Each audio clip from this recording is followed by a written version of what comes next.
Hello student, once again welcome back to my channel. जैसा कि आपको मालूम है कि हमारा क्लास 10th की चैप्टर फर्स्ट का सीरीज़ चल रहा है और उसी सीरीज़ में हम पहुंच चुके हैं अब डिकम्पोजिशन रिएक्शन पे।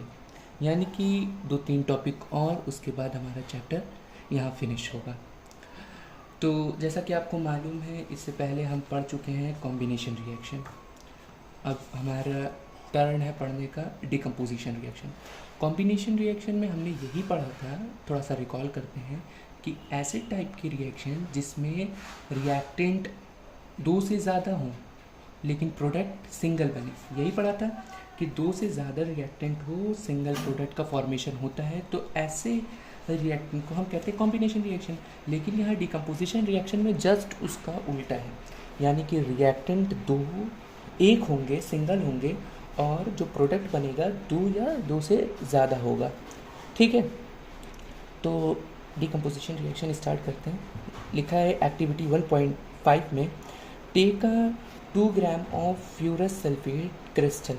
फ्यूरस सल्फेट का क्रिस्टल लेना है। फ्यूरस सल्फेट देखिए क्या होता है, इसका फॉर्मूला है FeSO4। ये है ferrous sulphate crystal in a dry boiling tube. एक सूखे बॉइलिंग ट्यूब में हमें फ्यूरस सल्फेट का क्रिस्टल लेना है और उसके कलर को हमें नोटिस कर लेना है कि किस कलर का अभी कलर है क्रिस्टल का। Heat the boiling tube over the flame. इसको क्या करना है, फ्लेम पर रख कर गर्म करना है, चाहे तो बर्नर हो या तो ये स्प्रिट लैम्प हो, जैसा कि फिगर 1.4 में दिया है, इसी तरीके से करना है। Observe the colour of the crystal after the heating. अब जो क्रिस्टल उसमें अंदर डाला था उसको हमें ऑब्जर्व करना है हीट के बाद। Have you noticed that the green color of a ferrous sulfate crystal has changed? अब आप ये नोटिस करेंगे कि जो ग्रीन कलर का फ्यूरस सल्फेट था, यानी कि टेस्ट ट्यूब में डालने से पहले इसका कलर हमारा फ्यूरस सल्फेट का क्या था, ग्रीन कलर का था। आप अब नोटिस करेंगे हीट करने के बाद कि क्रिस्टल चेंज हो गया है। You can also smell the characteristics order of burning sulphate. और आपको एक स्मेल भी आएगी, किसकी किसकी आएगी, फ्यूरस सल्फेट की। ठीक है, तो ये फ्यूरस सल्फेट FeSO4 हीट करने पे FeO3 यानी फ्यूरिक ऑक्साइड बनाएगा, फ्यूरिक एसिड ऑक्साइड बना लेगा, और SO2 और SO3 यानी कि सल्फर डाइऑक्साइड, ये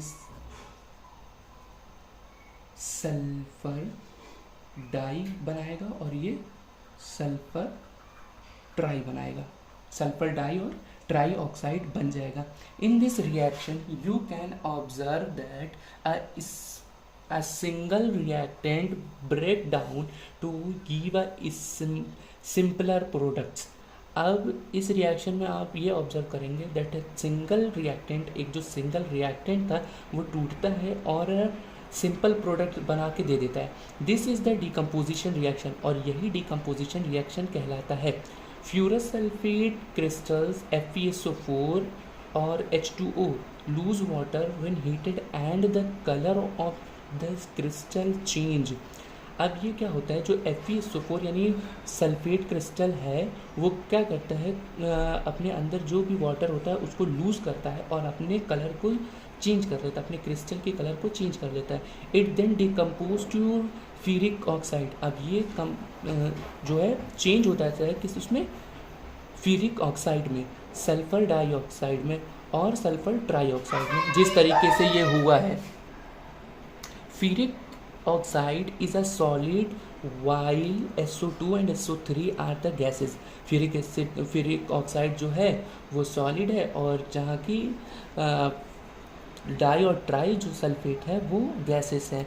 decomposition of a calcium carbonate to calcium oxide. अब जो डिकम्पोजिशन हो रहा है कैल्शियम कार्बोनेट और से कैल्शियम ऑक्साइड का एंड द कार्बन डाइऑक्साइड का ऑन हीट करने पे is an important decomposition reaction. ये इंपॉर्टेंट डिकम्पोजिशन रिएक्शन है। Use in the various industries, बहुत सी इंडस्ट्रीज़ में इसको इस्तेमाल किया जाता है। Calcium oxide is called the lime और अ क्विक लाइम। और जो कैल्शियम ऑक्साइड है वो लाइम और क्विक लाइम कहलाता है।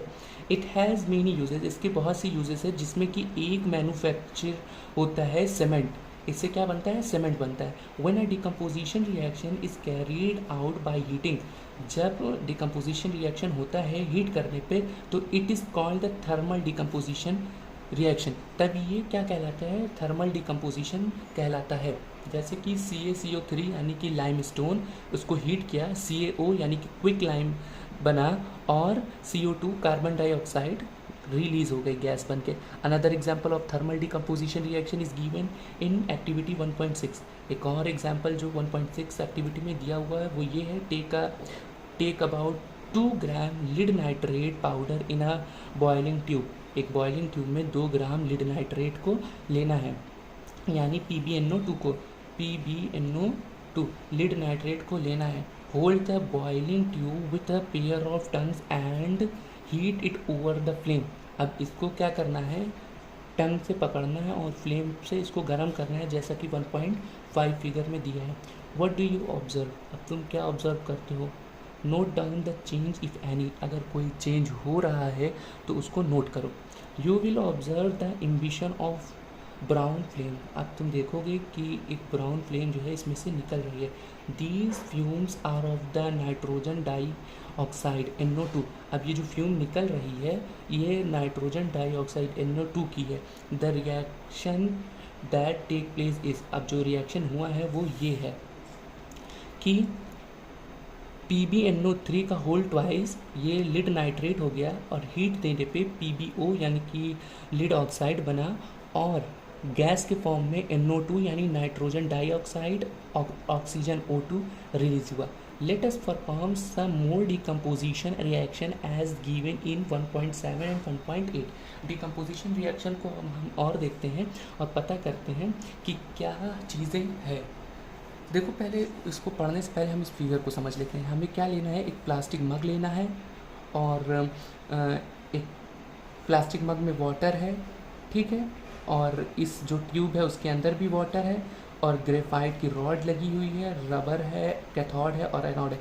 एनोड यानी प्लस चार्ज और कैथोड यानी माइनस चार्ज, और एक बैटरी है हमारे पास, और स्विच हमने उसमें लगाई हुई है, बैटरी और स्विच लगाई हुई है।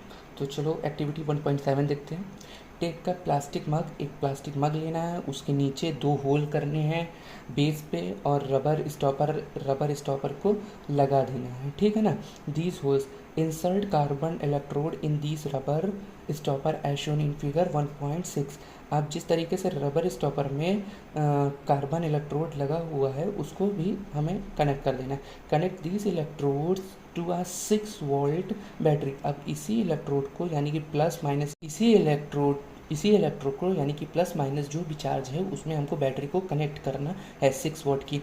अब क्या करना है, मग को फिल करना है वाटर के साथ, उतना करना है कि जो कार्बन इलेक्ट्रोड है वो पूरी की पूरी डूब जाए, ठीक है। अब उसके अंदर हमें क्या करना है, वाटर के अंदर sulphuric acid, dilute sulphuric acid कुछ ड्रॉप डालना है। अब टेक 2 टेस्ट ट्यूब, अब 2 टेस्ट ट्यूब लेना है जो वाटर से फिल हो, उसको पलट के हमें कार्बन इलेक्ट्रोड के ऊपर रख देना है, ठीक।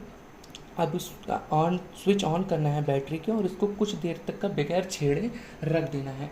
अब हम देखेंगे कि इसके अंदर जो फॉर्मेशन ऑफ बबल्स हो रहे हैं, और ये बबल्स जो हैं वो वाटर को डिस्प्लेस कर रहे हैं, हटा रहे हैं।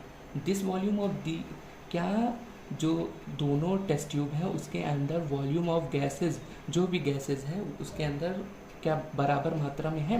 Once the test tube fill, एक बार टेस्ट ट्यूब फिल हो जाता है तो हमें क्या करना है, ये दोनों को आराम से बहुत निकालना है, केयरफुली निकालना है, और उसको हमें एक कैंडल के मुंह के पास लेके जाना है और उसमें ऑब्जर्व करना है कि क्या चीज़ है।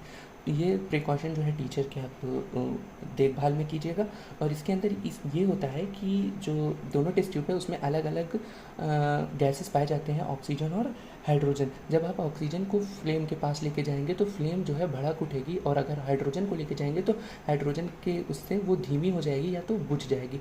तो और इसमें पूछा है which gas is present in the, जो हमारा एनोड यानी प्लस साइन है तो उसमें हम पाएंगे ऑक्सीजन को, और जो हमारा कैथोड है माइनस चार्ज यानी उसमें हम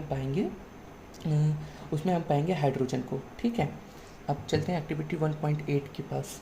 1.8 में लिखा हुआ है take about 2 gram silver chloride.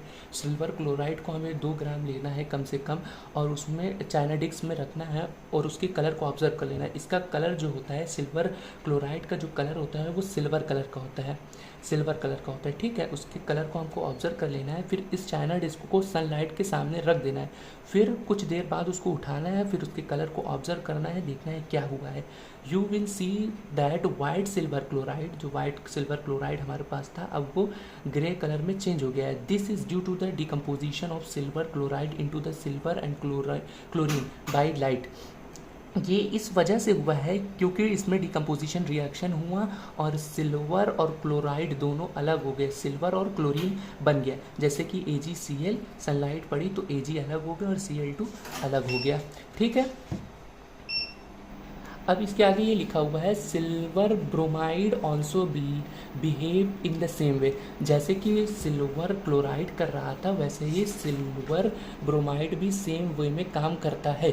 जैसे कि AgBr है, सनलाइट पड़ी, Ag अलग हो गया और Br2 अलग होके गैस बन के उड़ गया, ठीक है। The above reaction are use in the black and white photography, और ये जो रिएक्शन है वो ब्लैक एंड वाइट फोटोग्राफी में होती है। What form of energy is causing their decomposition reaction, और किस टाइप की एनर्जी की ज़रूरत होती है डिकम्पोजिशन रिएक्शन करने के लिए। वी हैव सीन, हमने देखा, that the decomposition reaction required energy, जो डिकम्पोजिशन रिएक्शन होती है उसको एनर्जी की ज़रूरत होती है, either in the form of a heat, light, electricity, चाहे किसी भी फॉर्म में हो, हीट के फॉर्म में, लाइट के फॉर्म में या इलेक्ट्रिसिटी के फॉर्म में हो। ये ब्रेकिंग डाउन रिएक्शन को तोड़ने के लिए इसको ज़रूरत होती है। Reaction in which energy is absorb, ऐसे रिएक्शन जिसमें एनर्जी को एब्जॉर्ब कर लिया जाता है are known as endothermic reaction. ऐसे रिएक्शन को इंडोथर्मिक रिएक्शन कहा जाता है। एक्सोथर्मिक रिएक्शन वो है ऐसे रिएक्शन में जहाँ हीट रिलीज हो, जहाँ हीट रिलीज़ होती है उसको हम एक्सोथर्मिक कहते हैं, और जहाँ एब्जॉर्ब होती है हीट उधर हम कहते हैं एंडोथर्मिक रिएक्शन। ये है कुछ प्रैक्टिकल जो लैब में होगा, ऐसे हो नहीं सकता। तो इसको जब भी हमें मौका मिलेगा इसको हम करा देंगे। ये है इंडेक्स क्वेश्चन। इंडेक्स क्वेश्चन को चैप्टर एंड होने के बाद सारा एक साथ करेंगे। और displacement reaction, double displacement reaction इसके अगली वीडियो में आपको देखने को मिलेगा। और उसके बाद लास्ट वीडियो जो आपको मिलेगी चैप्टर की वो रहेगी ऑक्सीडेशन रिएक्शन, कोरोजन और रेंसिडिटी की। उसके बाद आपको इंडेक्स क्वेश्चन मिलेंगे और ये चैप्टर फिनिश्ड होगा। जब तक के लिए जो भी पढ़ाया है उसको अच्छी तरीके से देखिए, चैनल को सब्सक्राइब कीजिए ताकि नोटिफिकेशन मिल जाए आपको, और पढ़ाई अच्छे से लग के कीजिए। डेट शीट आ गई है, उसको हम रिलीज़ कर देंगे इंस्टाग्राम पे, टेलीग्राम पे, व्हाट्सएप पे, आपको जहाँ भी अच्छा लगे उधर जाके आप देख सकते हैं। तब तक के लिए हमारी वीडियो देखिए। Bye, good bye.